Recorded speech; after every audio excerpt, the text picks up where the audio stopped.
Bilarmidingiz, siz sevib o'ynaydigan PUBG Mobile o'yini asli Unreal Division'da chiqqan. Division nimaligini bilmasangiz, bu o'yinning asosi hisoblanadi.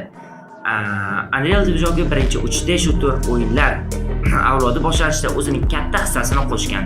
Misol uchun, Unreal o'yini 1998-yil, Unreal Tournament 1999-yil, Gears of War 2006-yil, BioShock 2007-yil, Batman Arkham City kabi mashhur o'yinlar aynan Unreal Division'da chiqqan va keyinchalik 2017-yilda barchamiz sevib o'ynaydigan PUBG Mobile va Fortnite o'yinlari kelib chiqqan.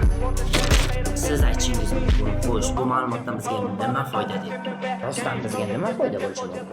To'g'ri aytasiz, bundan sizga hech qanday foyda bo'lmasligi mumkin. Yoki agarda siz ham menga o'xshab o'yin ixlosmandi bo'lsangiz, siz to'g'ri kanalni topdingiz. Shuning uchun kanalga yo'qotib qo'ymaslik uchun albatta obuna bo'ling.